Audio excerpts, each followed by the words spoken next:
Татарстан мәктәпләрендә укучыларны тукландыру өчен азык-төлек белән тәэмин итү республика президенты Рөстәм Миңнеханов контролендә тора.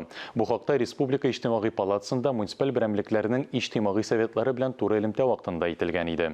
Сыйфатсыз азык-төлек продуктлары китерүгә юл куйган подрядчы намуссыз дип игълан ителә һәм балалар өчен туклануны оештыру режимыннан чыгарыла. Мәгариф оешмаларына продуктларны тендерда җиңгән предприятиеләр китерә. Пандемия сәбәпле Роспотребнадзор таләпләре буенча төрле сыйныф укучыларының туклануын төрле вакытта оештыруга да таләпләр зур. Kimdigadir 11'de bulurlar mümkün, kimdigadir 1'de bulurlar mümkün, kimdigadir 10. yartıda her birisinin özünün grafiki var.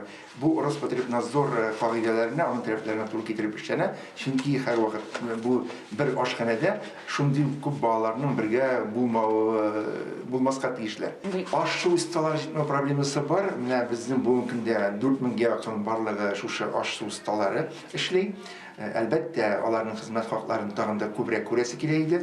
Кайсы бер мәктәпләрдә бу эшләрне директор да, бүтән җитәкчеләр дә шундый дәрәҗәдә куйганнар, үзләре шушы әтиәниләрне чакырып, күрсәтеп, нинди хәтта кухняларга үткәреп, тиешле вакытында санитар нормаларны барысында бүтән кагыйдәләрне дә инде туры китереп, киендереп кешеләрне әтиәниләрне менә шулай эшлибез, менә шундый ашлар, шундый менюләр дип алар белән киңәшеп эшләгән мәктәпләрдә барлыкка килгән диясем килә. Шуның өчен бу эш барыбыздан да тора.